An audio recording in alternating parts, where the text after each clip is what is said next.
Nama saya Irfan Wirawan, saya UX Director dan Co-founder di UX Marker.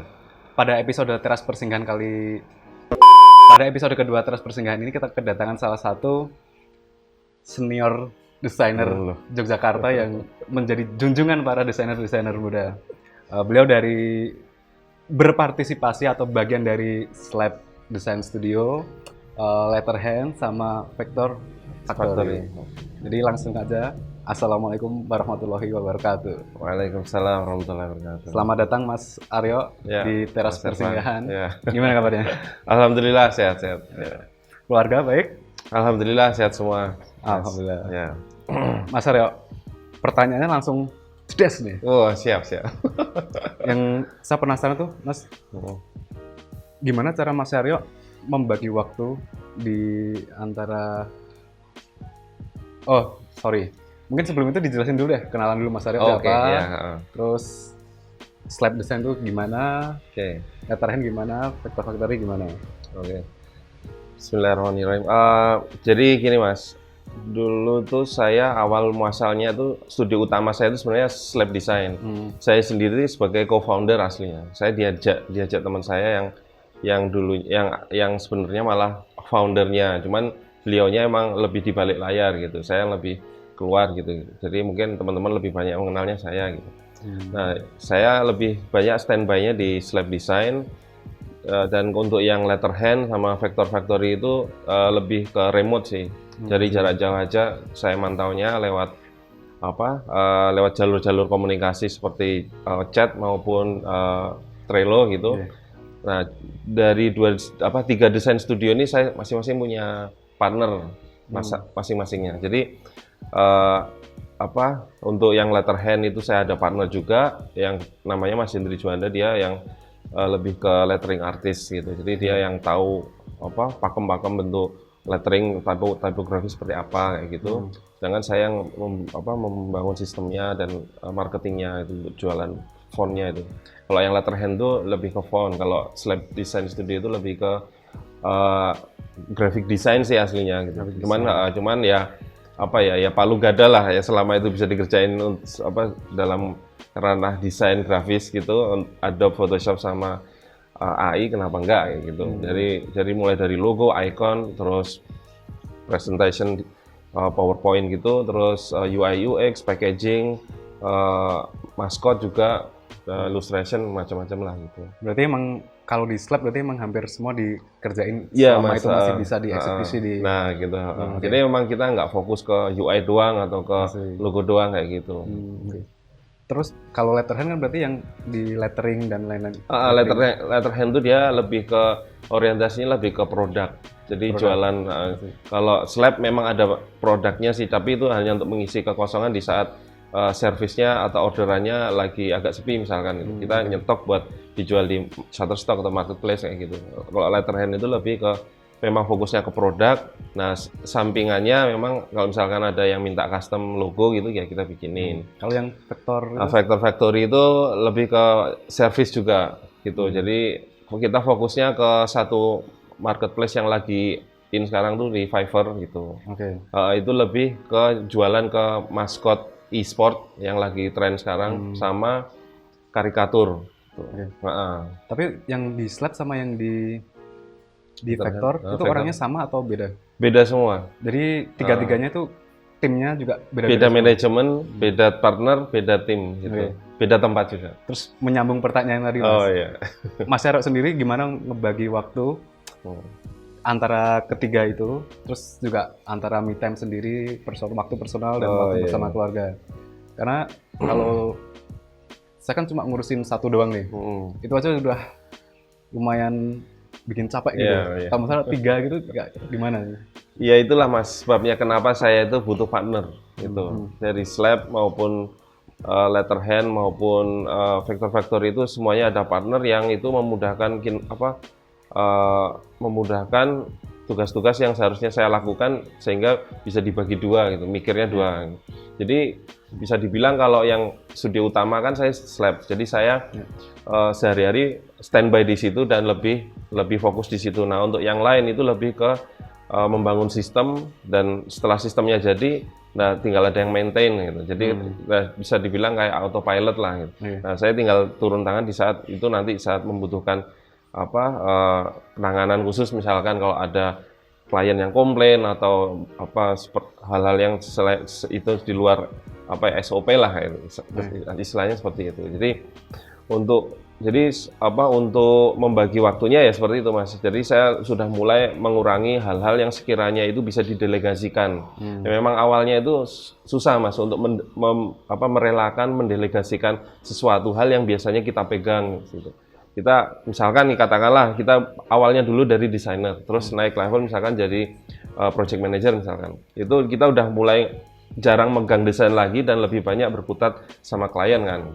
Nah, di saat ada desain yang dibikin oleh desainer kita yang itu nggak sesuai dengan struk, padahal menurut kita aku masih bisa memperbaiki nih, gatel itu rasanya. Nah, itu kita harus bisa merelakan itu, dan kita harus bisa mendidik orang itu supaya nanti hasilnya nggak sesuai, nggak terlalu jauh dari ekspektasi kita, daripada kita harus turun tangan untuk memperbaiki sendiri, mengeksekusi sendiri. Nah, hal-hal seperti itu yang harus kita latih untuk merelakan hal-hal kayak gitu, yang akhirnya nanti bisa didelegasikan. Dan kalau udah didelegasikan, kita tinggal bikin sistemnya yang seperti apa. Nanti kalau misalkan udah jalan, kita tinggal mantau aja, mau lewat ya mobile, mau lewat Trello segala macam, kan semua sudah sangat dimudahkan kan, apalagi dengan era sekarang ini. Jadi ya itu, jadi akhirnya saya bisa membagi waktu saya untuk waktu keluarga segala macam, dan ketiga studionya masih terus jalan, alhamdulillah. Di luar bisnis yang dijalanin, kan kalau di sosial media itu Mas Arab lumayan aktif di komunitas-komunitas tuh, kayak yang kreator meetup atau apa. Sedikit gambaran apa sih Mas Arab di situ sebagai kayak ambassador atau apa? Atau sebenarnya Creators Meetup itu tuh tercetus atas ketidaksengajaan teman-teman freelancer yang nongkrong bareng. Jadi suatu ketika ada teman yang nyeletuk nih pas waktu kita kumpul-kumpul ngopi-ngopi itu, kayaknya seru ya kita bikin meetup yang enggak terkotakkan oleh satu komunitas, misalkan hanya komunitas UX doang atau komunitas logo 99 Designs doang, misalkan. Gimana kalau kita bikin meetup yang semuanya tuh ngumpul jadi satu, mau itu dari Upwork, dari freelancer, mau dari 99 Design atau Shutterstock, semua kita kumpul di situ. Nanti kita ngobrol satu sama lain, bertukar informasi. Jadi ini di saat orang yang biasanya berkutat dengan 99 Design jadi punya insight baru, oh ternyata ada lahan yang lebih menjanjikan di sini gitu. Daripada saya harus kontes terus, ternyata ada passive income bisa lewat dari Shutterstock. Nah, hal-hal seperti itu kita bisa bertukar pikiran gitu. Nah, suatu ketika saya cuman woro-woro doang di Facebook, di status itu, terus banyak tuh yang share, lumayan viral sih waktu itu. Terus akhirnya nggak disangka meetupnya waktu itu hampir ada 100 orang lah datang di Linglung Kopi di Situran tuh. Terus dari situ ada orang yang nyeletuk lagi, Mas ini cuman gini-gini doang, nggak ada pembicaranya, nggak ada materinya. Oh iya ya, ya udah bisa selanjutnya yang meetup selanjutnya kita ada pembicaranya, nah gitu. Terus waktu ada meetup itu ada yang inisiatif bikin stiker tuh, Mas. Nah, tulisannya Jogja Creators Meetup gitu.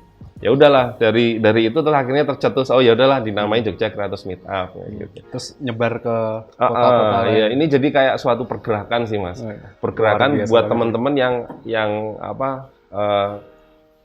istilahnya peduli dengan sesama teman-teman desainer atau freelancer untuk berbagi ilmu tanpa takut tersaingi gitu, tanpa takut merasa pasarnya jadi terebut diambil atau segala macam. Justru kita dengan makin banyak berbagi, makin banyak pula istilahnya ya pintu-pintu rezeki yang terbuka kan, Mas gitu. Jadi itu akhirnya semua jadi pada ngikut mau dari kota-kota yang lain kayak gitu, dan mereka mengadakan atas inisiatif mereka sendiri dengan biaya mereka sendiri, dan semuanya emang non profit ini. Kalaupun ada yang ditarik bayaran itu biasanya itu hanya untuk buat konsumsi ya di saat acara itu, atau mungkin ada tempat yang emang harus nyewa gitu. Menarik banget sih, Mas. Jadi kemarin sebenarnya udah nyiapin beberapa pertanyaan, tapi setelah beberapa menit kita ngobrol banyak lagi pertanyaan yang santai, kita punya banyak waktu, Mas. Nggak ada runtime kalau gitu. Yang masalah kayak kerjaan nanti mungkin agak nanti dulu ya. Oh Yang iya, saya boleh, penasaran boleh. tuh gini Mas, kalau Mas Aryo tadi kan ngomong gimana biar kita bisa ngebagi waktu dengan baik, kita harus mulai mendelegasikan. Nah, Mas Aryo metode yang selama ini dipakai atau digunakan dalam mendidik atau ngedevelop si resource tersebut atau orang yang tersebut tuh kayak gimana sih? Kalau dari ini kalau pengalaman saya kan, kalau saya bisnis kan baru 3 tahunan ke belakang. Emang kita nggak nge-hire yang udah jadi beneran cerdas gitu, nggak yang jago banget. Tapi kayak kebanyakan kalau yang di US Marker emang mereka kayak masih baru yang fresh graduate atau bahkan yang belum lulus. Nah, emang dari situ pelan-pelan dan emang sedikit painful sih, kayak 2-3 bulan pertama. Ya udahlah, nggak apa-apa. Akhirnya level. Nah, kalau Mas Aryo gimana? Terus ada tips and trick gak? Biar saya bisa nyontek, Mas. Oh iya. Ya kalau saya itu apa ya Mas, kayak gitu tuh saya kayak nggak ada strategi tertentu atau khusus yang ini nanti pakai cara ini semuanya itu kayak mengalir aja Mas. Jadi kayak misalkan saya dapat desainer nih, desainernya emang katakanlah emang belum sesuai dengan yang kita cari, tapi dia ada potensi di situ ya, sama seperti kayak Mas Ronan bilang. Jadi kita emang lebih baik menginvestasikan waktu, tapi nanti di saat orang itu jadi insya Allah bakalan awet gitu ke depannya, daripada yang udah jadi sekalian itu malah biasanya posisi tawarnya kan udah tinggi kan, jadi mungkin mintanya macam-macam segala macam gitu. Jadi mending emang bener nyari yang fresh graduate itu loyalitasnya biasanya lebih tinggi dan lebih awet. Nah, kalau untuk pendelegasian itu nanti kita ngelihat perkembangan si SDM itu tersebut, nanti bagaimana kita loyalitas terhadap perusahaan kita gitu. Misalkan katanya kelihatannya orangnya lempeng-lempeng aja gitu. Ya itu nanti kita mulai bisa memantau, oh ini orang ini bisa dipercaya gitu. Misalkan kayak di Letterhand itu senior desainernya udah saya pegangin akun itu, sampai passwordnya juga tahu, sampai yang upload, sampai earningnya pun juga tahu gitu loh. Dan tapi di sisi lain saya pun juga membuka dia, monggo silahkan kalau mau bikin produk sendiri dan jualan sendiri gitu. Oh gitu. Jadi dia pun juga senang, meskipun dapat bulanan yang udah fix, dia pun juga bisa dapat income tambahan dari jualan produknya dia sendiri. Jadi tahu earning segitu di account kita itu nggak kaget, malah jadi motivasi gitu loh. Aku juga pengen punya seperti itu gitu. Tapi di sisi lain itu nggak melunturkan keloyalitasan dia dalam bekerja dalam tim ini gitu. Alhamdulillahnya seperti itu, bisa nemu orang yang kayak gitu. Memang gampang-gampang susah sih Mas. Ada juga yang datang dulu awal-awalnya kayak niat banget Mas, pokoknya saya niat banget pengen kerja gitu, tolong terima kayak gini. Saya ngeliat udah bagus sebenarnya, dia sendiri dari freelancer pun sebenarnya udah oke gitu, udah bisa jalan sendiri, tapi ya udahlah nggak apa-apa. Baru jalan sekitar 2-3 bulan ternyata udah pengen jalan sendiri ya gitu. Nah, berarti kan memang ada istilahnya nggak masalah sih. Saya sendiri nggak menutup itu. Monggo silahkan kalau berkarir sendiri nggak masalah gitu. Cuman ya itu kan banyak banyak kejadian-kejadian yang nggak bisa kita jadikan satu tolak ukur, karena karakter orang itu berbeda-beda gitu Mas. Tapi Mas Aryo menanggapi yang istilahnya istilahnya dalam tanda kutip untuk dijadikan batu loncatan, Kak Mas Aryo menghadapi gimana kayak gitu? Selama orangnya izin, misalkan baik-baik apa segala macam, saya ikhlas aja Mas. Malah justru kayak semacam hitung-hitung amal jariah lah, ilmu yang bermanfaat gitu. Jadi dengan kita berpikir seperti itu, malah kita jadi ikhlas, dan akhirnya ilmu yang dia dapat selama itu kan, ya itu jadi insya Allah jadi amal ibadah kita kan. Tabungan dikit ya. Iya, akhirnya kita jadi jadi ikhlas gitu ngelepas, misalkan seperti itu, daripada harus nggerutu, wah ini mau cuma nyuri ilmunya aja nih, setelah itu habis mandi sepah dibuang. Nah itu kan malah nggak enak di hati kan, malah jadi kita dongkol, terus ya itu malah nggak jadi amal istilahnya seperti itu. Kalau 2 tahun ke belakang ini cerita dikit, dari awal emang ketika saya starting bisnisnya si US Marker ini untuk US Marker, emang dari awal udah ngerti nih, oh kita bukan agensi atau bukan consulting firm yang gede banget. Pasti yang yang mampu kita hire mungkin kayak yang masih baru fresh graduate 1-2 tahun ataupun itu, dan emang nggak apa-apa untuk jadi batu loncatan mereka. Bahkan selama 2 tahun ke belakang kita encourage anak-anak muda ini, ayo toh kalian masih muda, coba kejar ilmu sejauh-jauhnya.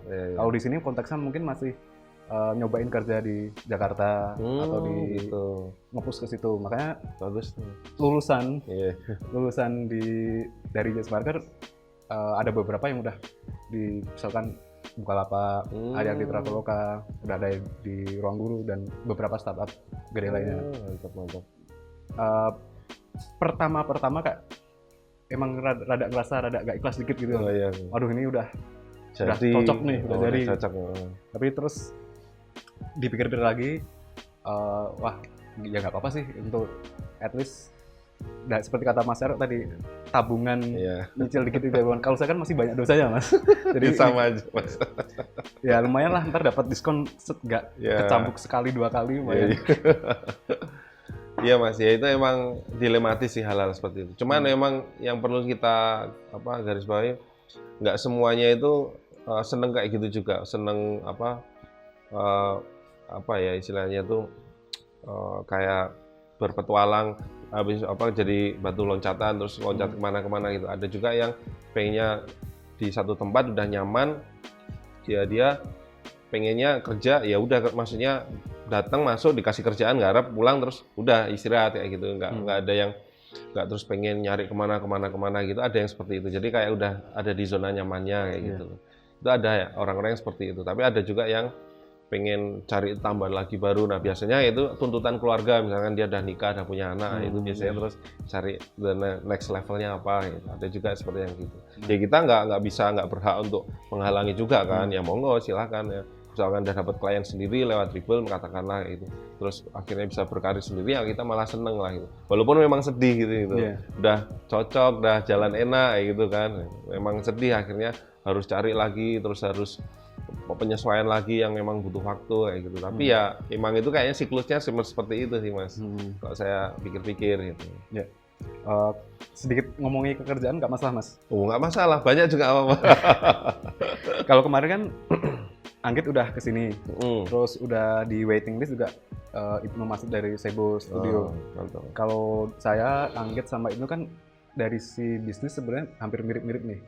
Nah, kebetulan Mas Aryo, saya pengen ngulik di bagian yang micro stocking itu sih Mas. Intro dikit Mas, stok itu kayak gimana sih mainnya gitu? Ya stok itu kan kenapa kok dibilang micro stock itu sebenarnya kayak awal muasalnya kan dari jualan foto yang akhirnya bisa dibeli secara subscription kan, nanti dikasih jatah berapa foto per bulan gitu. Itu awal-awal dulu Shutterstock di tahun 2000-an itu udah muncul kan. Nah, terus makin kesini makin mulai banyak orang teman-teman yang dulunya ngontes gitu kan, sempat booming kan dulu ngontes logo kayak gitu di 99 Design. Pada akhirnya mereka ada satu titik di mana mereka capek dan sekarang mulai berbondong-bondong ke Shutterstock karena mencari ke microstock itu tadi untuk mencari passive income-nya gitu. Apalagi dengan stok yang mereka udah bikin selama mereka ngontes logo tinggal di-upload ke situ. Jadi itu memang kalau di microstock itu emang nggak bisa kelihatan langsung nampak di depan mata sih Mas, itu lebih ke investasi jangka panjang gitu. Jadi kita bikin sekarang itu nanti kita nikmati di belakang gitu. Kayak nabung aset gitu. Jadi kalau misalkan kayak orang-orang MLM bilang membangun aset tuh ya di microstock seperti itulah gitu. Jadi kita pelan-pelan emang organik banget gitu kalau di Shutterstock itu. Jadi nggak bisa main-main ads atau segala macam gitu. Karena semuanya emang ads itu ya udah dari Shutterstock sendiri kan, tinggal kita main kualitas saja, kualitas sama kuantitas. Nah, nanti dari situ mulai kelihatan kalau dari tahun-tahun pertama itu misalkan kita udah main di kualitas ya itu udah mulai kerasa gitu. Ya itu akhirnya banyak orang-orang yang melek, yang awalnya emang berbasiskan service, jadi akhirnya mulai perlahan-lahan ke produk kayak gitu. Ya salah satunya di microstock dan marketplace. Kalau marketplace dia lebih beda, karakternya beda sih. Kalau marketplace itu dia itemnya nggak hanya sekedar foto atau vektor, tapi lebih bervariatif, ada PowerPoint, ada PSD template, ada UI kit segala macam kayak gitu. Kalau Mas Sarap biasanya mainannya di mana aja? Kalau di Slab itu masih di Shutterstock, FreePic, terus sama di CM juga di Creative Market itu juga. Tapi ya masih ya segitu masih kita belum memfokuskan sih Mas. Ini lagi kita mau nyoba dengan kemarin alhamdulillah adanya studio itu, kita mendapati studio baru yang kapasitasnya lebih banyak. Nah, kita nampung orang lebih banyak lagi, akhirnya bisa buat yang diplotkan untuk nggarap itu. Ini kita lagi membangun portfolio, membangun aset lagi yang di Shutterstock supaya bisa nembus ke yang lain gitu. Kalau misalkan aku pengen mainan stok Mas, dan tapi aku kondisinya individu sendiri doang. Nah, kalau di Slab kan mungkin udah pasukannya udah banyak banget nih. Kalau untuk perorangan nih, kalau bikin cuma 1-2 doang kan pasti nggak bakal berasa. Oh iya. Amannya gimana Mas? Amannya apakah kita setiap hari harus publish 1 minimal atau ada hitungannya nggak gitu? Ya, sebenarnya kalau microstock itu emang yang orang yang susahnya tuh biasanya di konsistensinya itu Mas. Untuk uploadnya itu secara konsisten, dan itu emang jauh lebih baik daripada ngebom sekali habis itu nggak pernah upload lagi, karena kita kan akan muncul di recent item terus kan, itu di new item itu kita kedongkrak. Nah, itu akan secara terorganik akan memunculkan semacam SEO kita di Shutterstock itu sendiri, kata pencarian itu kita bisa muncul kayak gitu. Nah, kalau untuk perorangan itu memang akan merasa berat ya. Istilahnya tuh kalau main tim bisa langsung banyak gitu. Tapi sebenarnya enggak juga sih Mas. Banyak teman-teman yang single fighter bahkan sampai sekarang itu dari Shutterstock sendiri yang mereka bangun selama 2-3 tahun itu udah bisa sampai ribuan gitu per bulannya. Itu ya karena mereka main di quality dan konsisten gitu. Misalkan ini sekarang ini mau ada tips sih Mas sebenarnya.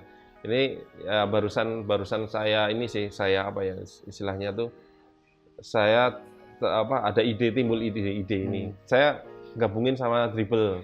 Jadi di Dribble kan kita biasa tuh eksplorasi gitu di shot gitu.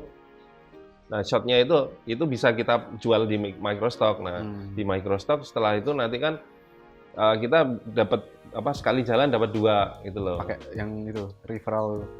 Enggak, jadi eksplorasi yang kita upload di Dribble itu kita jual juga di Shutterstock, kita upload gitu. Jadi nanti kita bisa dapat klien dari Dribble-nya, kita juga dari Shutterstock-nya juga dapat gitu. Soalnya saya ngelihat ada pemain saya lupa namanya, Dimitri siapa itu. Dia spesialis isometrik gitu di Shutterstock tuh sempat jadi populer kontributornya gitu. Nah, itu dia kayak gitu. Jadi ya diupload di Dribble, diupload di Shutterstock juga gitu. Dan itu ratusan item gitu aja dah lumayan kerasa sih gitu dari situ. Jadi nggak mesti harus main tim sih Mas, tapi kalau memang mau dibikin main tim ya akan pasti lebih cepat kerasa gitu. Itu aja sih. Soalnya kan kalau perorangan mungkin dari beberapa graphic designer yang saya udah ngobrol sama mereka, kan galaunya gini Mas, pengen mainan fokus ke microstock, tapi nggak langsung kerasa. Iya. Tapi di sisi lain kita harus kerja nyari duit yang untuk buat makan segala itu. Kalau Mas, apakah dulu sempat mengalami kayak gitu, atau dari cerita teman-temannya biasanya mereka nge-tackle masalah itu gimana? Kalau dulu biasanya emang harus ada masa transisinya sih Mas. Gitu. Seperti yang saya bilang tadi, kayak dulunya awalnya lebih banyak ke desain logo kontes kayak gitu-gitu. Terus mereka mulai, saya sendiri juga gitu, mulai upload perlahan-lahan gitu di microstock, sampai akhirnya income yang ada di Shutterstock itu udah bisa mulai menutup apa yang biasanya saya dapatkan di logo kontes. Nah, itu emang harus ada transisinya. Sekarang seperti yang saya bilang, di microstock itu emang nggak bisa langsung kerasa kan gitu.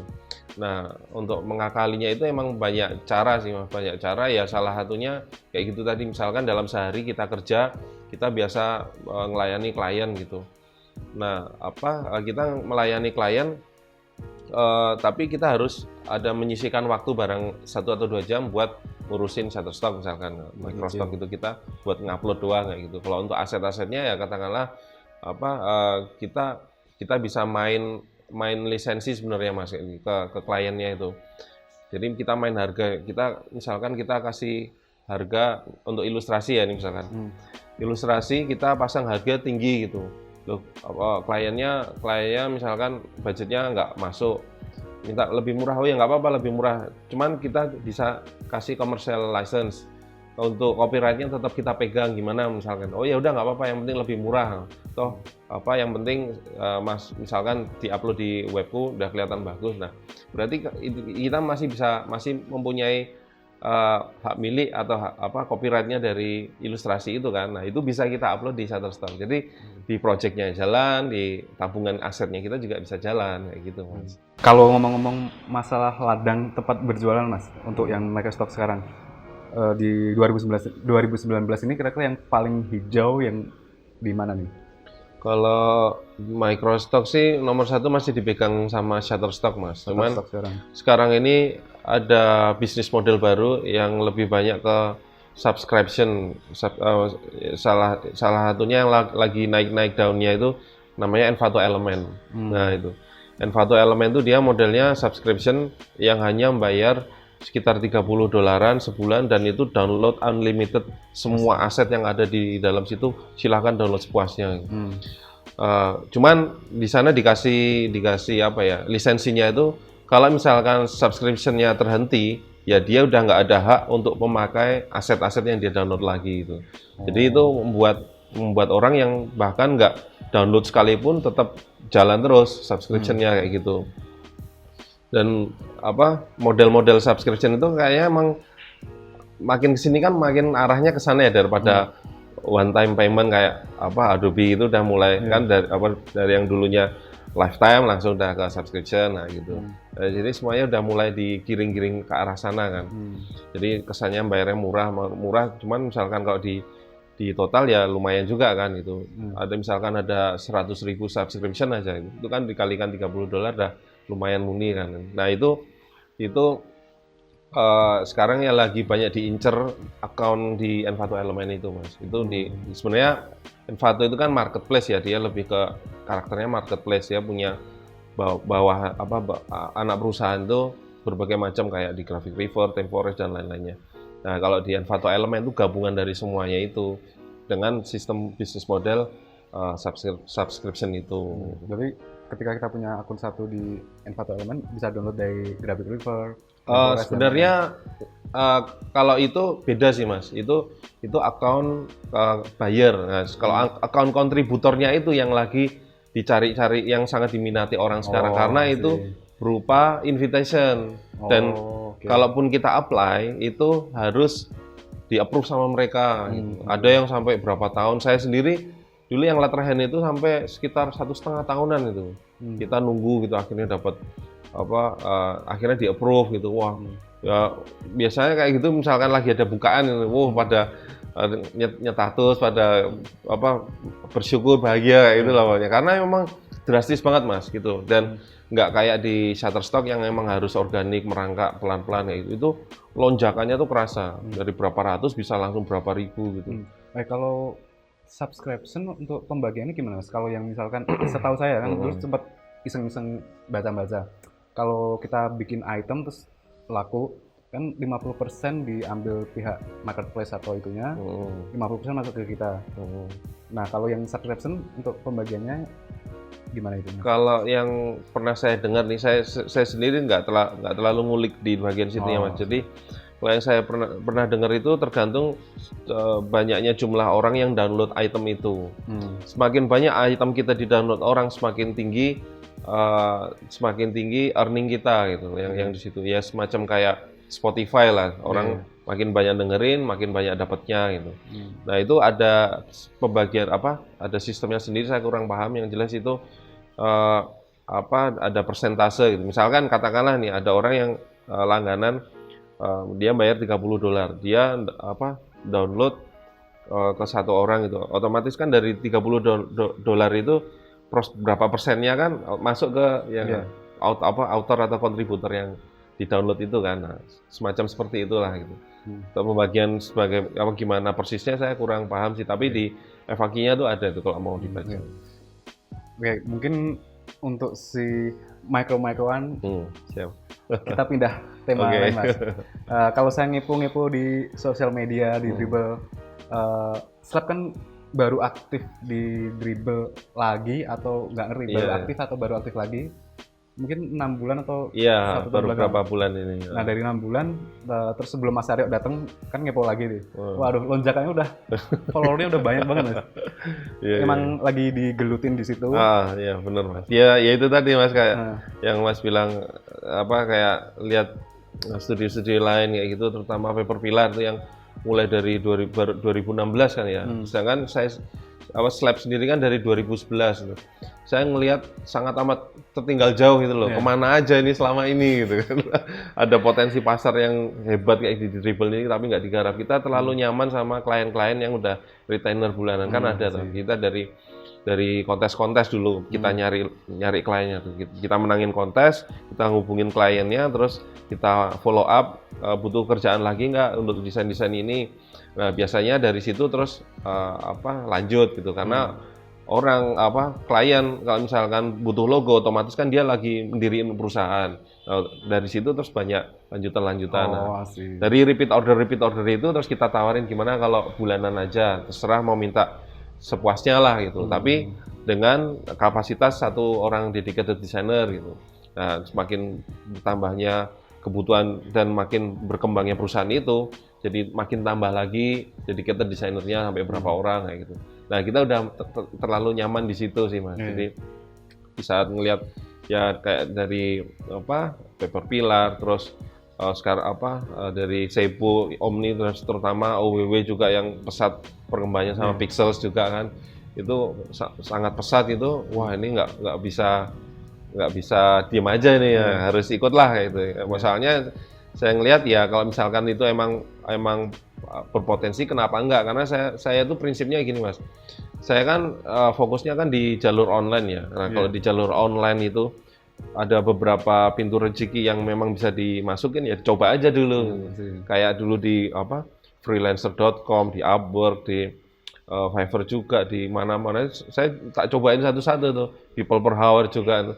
Cuman emang dari yang saya coba-cobain itu ada yang kok kayaknya kurang pas kayak gitu, sama maksudnya dari saya sendiri kok kayak enggak kurang lancar, itu nanti dari situ jadi terseleksi, oh ini kayaknya yang ini bagus nih, fokusin ke situ, ini bagus fokusin ke situ kayak gitu. Oke, saya nanya teman saya dulu Mas.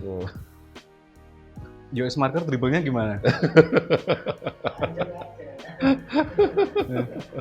Jadi kalau kemarin kan emang ngelihat kalau di Dribbble, sebelum saya nanya itu mungkin saya nanya Mas Aryo dulu ya. Kalau Mas Aryo di Slap online, kliennya yang online itu majority atau emang ada yang online, ada yang offline atau gimana? Yang lokal maksudnya? Iya semuanya online sih Mas, hampir semua. Iya, semuanya online. Yang datang terus ketemuan apa segala macam tuh jarang banget sih. Malah ya mungkin yang kemarin itu yang tapi ketemunya di Dribbble juga sih. Klien Jepang, cuman dia punya representatif yang lagi pertukaran pelajar di Jogja kebetulan. Terus kita ketemuan itu. Ya offline juga tapi kan awalnya juga online. Oke sih. Gitu. Menarik sih Mas kalau bahas soal perkembangan teman-teman yang lain. Kalau ini cerita dikit, kalau di UX marketer kan memang kita nggak nge-tap market di online-onlinean. Jadi alasannya kenapa kalau dulu waktu 2016-2017 teman-teman yang lain, misalkan yang disebut Mas Aryo tadi, Paper Pillar, Seibu sama Omni Creative Forum, mereka udah establish dulu, terus udah main di misalnya di ranah online, koreksi kalau salah ya, udah main di online. Terus ketika saya mikir kalau saya bikin studio lagi, main online terus yang bedain apa gitu loh. Akhirnya terus dari situ memberanikan diri, ya udah cobain nge-tap market yang di lokal-lokal, yang di corporate yang dan kebetulan kan beruntungnya di startup ya tempat saya kerja yang lama, dapat kenalan network yang cukup luas. Dari situ kan teman-teman seangkatan dulu waktu 2017-an awal kemarin kan pada banyak yang resign dari kantor yang lama, terus bikin startup sendiri-sendiri. Nah, ngetapnya mulai dari situ, terus baru main ke corporate. Karena yang saya lihat kalau yang di corporate gede, mungkin teman-teman yang di rumah atau masyarakat bisa ngepo page-nya UX Marker lainnya yang corporate gede apa aja. Kalau saya ngelihat sih corporate itu ketika butuh UI atau UX itu nggak nyari di dribble, tapi bosnya nyuruh mungkin anak buahnya atau apa, kita butuh ini, siapa ada yang kenal nggak? Nah dari situ makanya kalau di UX Marker terutama saya sendiri lebih ribet atau lebih sibuk warawiri Jogja, Jakarta. Di Jakarta juga ya istilahnya cari muka jual diri lah mas. Gitu. Makanya itu kenapa akhirnya mulai tahun lalu kita ya udahlah nggak usah ikut-ikutan eksis di dribble gitu. Soalnya emang sumber duit kita nggak dari situ. Mungkin kita fokuskan ke yang lain, atau kayak daripada sibuk bikin sosotan ya udah kita sibuk bikin video gak jelas kayak gini gitu. Tapi sebenarnya itu potensi pasar yang bagus loh mas, maksudnya dalam artian tuh meskipun lokal tapi justru apa ya kayak saya dengar di agensi yang di Jakarta kayak gitu tuh nilainya tuh malah bahkan bisa berlipat-lipat ganda daripada yang kita dapetin klien di luar kan, di online kayak gitu. Karena misalkan saya pernah dengar ada teman saya yang di agensi di Bandung tapi dia punya kantor representatif di Jakarta. Itu dia ngecas untuk satu logo desain aja itu 20 juta, itu nggak nawar gitu loh. Nah itu karena emang portfolio dari agensi itu emang udah bagus sih, dan apalagi udah ada legalitasnya segala macam. Nah itu tuh emang kalau saya lihat selama kita bisa tahu celah-celahnya masuknya kemana, terus bagaimana kita cara pitching, terus cara public speakingnya bisa meyakinkan, nah itu malah saya salut gitu loh mas, bisa kayak gitu. Daripada ya kalau kita kan beraninya cuma lewat email Skype gitu aja, Skype cuma lewat telepon, enggak lewat video call bisa. Tapi kan enak mas, tinggal di rumah, explore sejam 2 jam, upload sekali udah ada 10 ini masuk. Sih. Cuman ya itu tadi mas, ada plus minusnya. Kalau saya lihat sih, kalau kayak terutama kayak corporate gitu, biasanya kan malah gede-gede tuh mas. Kalau saya dengar lah ya, nilai projectnya nominalnya lumayan dan itu bisa long term gitu. Dan dalam artian kita nggak harus kayak ngejar terus klien, nyari klien datang pergi ya gitu loh. Jadi mungkin lebih gitu. Saya boleh itu nggak mas? Mengklaim membenarkan hal itu. Jadi kalau mungkin ini sekalian seri-seri juga ya. Iya mas. Kalau main di corporate untuk angka emang dalam tanda kutip emang ya kalau di rata-rata terlihat besar. Gitu. Tapi effortnya juga lumayan gede juga mas. Jadi gitu ya. Emang tadi Mas Syara udah nyebut kayak kalau kita pengen main corporate emang kita butuh legalitas dan lain-lain. Kebetulan kalau UX Marker kita udah ada PT dari 2017 kemarin. Gitu. Dan untuk masuk ke corporate emang harus harus ada PT, kalau enggak ribet banget. Di situ juga ribet lagi pajak dan lain-lain. Nah, bedanya sama yang kalau kita main online mas, ada yang namanya vendor registration. Vendor registration. Kalau kita datangnya dari jalur normal, itu biasanya kita masih ikut proses bidding. Bidding itu, waduh, kita beberapa kali udah 3 bulan ngurusin bidding, ngurusin vendor registrasi. Iya loh. Bidding sana sini, presentasi ini itu. Di belakang akhirnya si corporate itu akhirnya milih ya udah yang paling murah dah yang diambil, bukan dari based on quality. Tapi kalau emang udah dapet satu cetek, itu mungkin bisa ya at least 6 bulan, 1 tahun recurring terus lah. Recurring. Gitu. Dan ya emang agak ribet sih mas. Kadang ya kalau namanya orang hidup, rumput tetangga kan katanya selalu lebih hijau. Kalau posisi saya sekarang nggak mikirnya, aduh kak, enak banget ya anak-anak yang di hari awal udah main online, tinggal explore, upload, beres, dapat inquiry, nggak harus berkeringat-keringat macet-macetan di Jakarta gitu.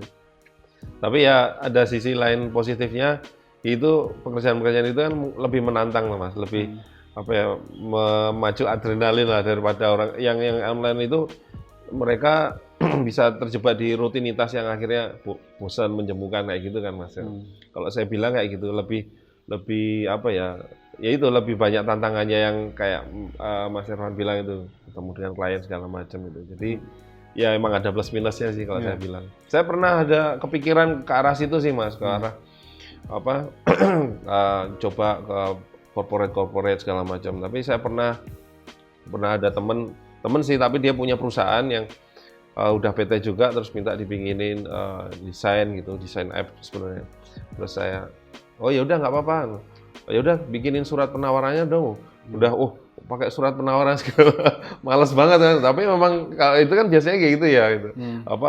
Birokrasinya lah istilahnya gitu.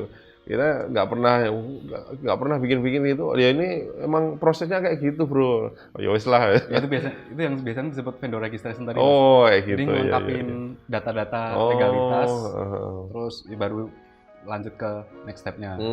Gitu. Itu di awal Mas ya. Ya. Di akhir ceritanya tadi belum kelar. Di akhir ketika kita kirim invoice, nah itu invoice-nya bakal dibayar kapan juga kadang. Yang sebenarnya itu nggak cuma lokal pas kita main offline, kadang online juga. Iya sih. Sering banget. Bentar Mas, ada apa namanya? Tukang sate yang lewat. Kalau proses kerja di Slab sendiri kayak gimana sih Mas?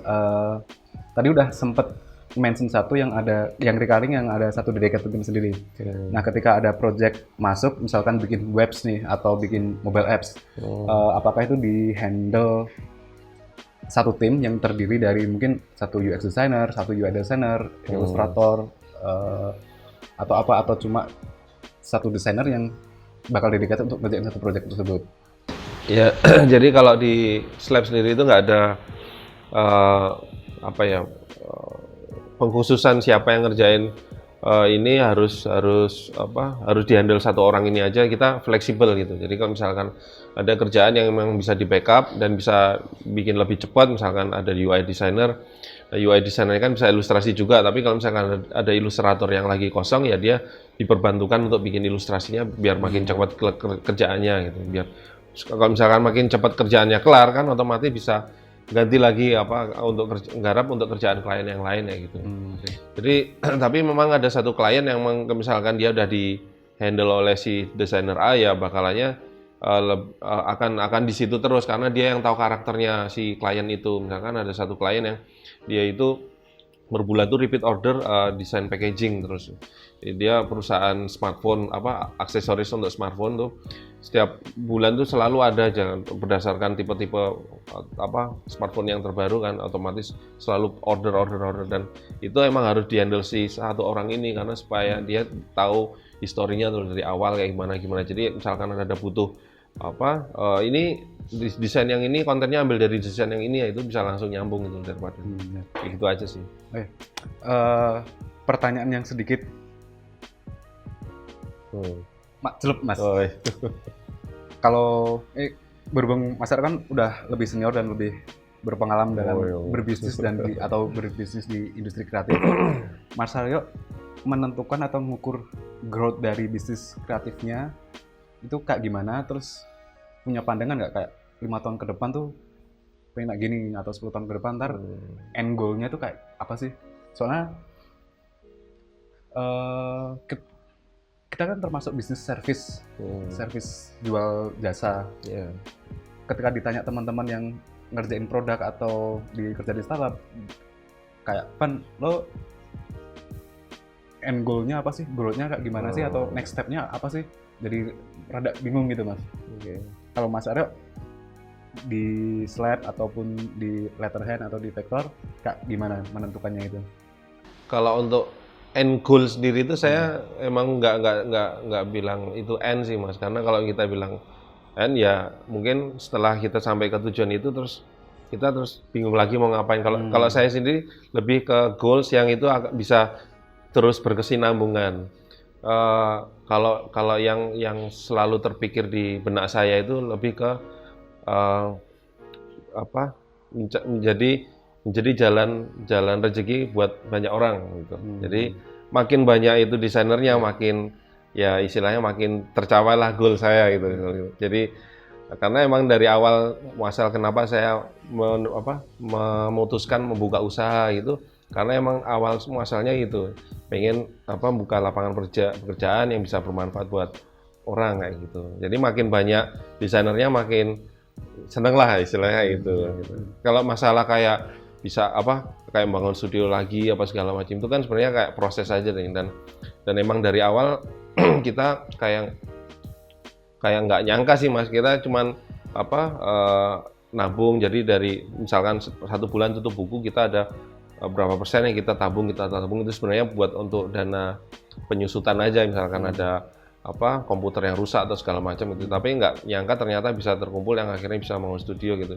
Jadi sebenarnya itu bukan satu goal yang memang sih kita emang pengen ke arah gitu. Kita ada studio sendiri yang akhirnya harus kontrak segala macam, tapi dengan makin bertambahnya desainer yang akhirnya makin bisa mencari jalan rezeki, disitulah mungkin kebahagiaan yang lebih bisa dirasain lah kayak gitu. Mulia sekali. Dirasa kita udah lumayan panjang cukupan. Oke. Saya minta satu penutup dari Mas Aryo buat teman-teman yang nonton. Kalau closing statement tuh mungkin ada satu kata yang bukan terngiang di benak itu. Every pro was once a noob. Jadi setiap orang yang expert di bidangnya itu pasti pada awalnya tuh adalah newbie atau pemula. Itu mempunyai makna di dua sisi. Bagi yang newbie dia atau yang beginner, dia akan melihat bahwa yang expert atau yang udah pro itu awalnya juga sama seperti dia gitu. Jadi dia akan termotivasi dan dia akan merasa mampu untuk bisa seperti si yang pro itu atau expert. Nah, bagi yang expert dia akan bisa merendah, nggak sombong gitu Mas. Jadi dia nggak terus misalkan dia merasa udah ada expert, terus misalkan ada orang yang tanya atau newbie yang misalkan gimana dia nggak pelit berbagi ilmu karena dia tahu bahwa dia dulunya juga seperti kayak mereka. Gitu. Luar biasa. Terima kasih Mas Aryo udah datang. Sama-sama Mas Irfan. Sampai mungkin nanti dilanjut di episode berapa, karena kalau diterusin nggak kelar-kelar. Oke, terima kasih Mas Aryo. Ya, sama-sama ya.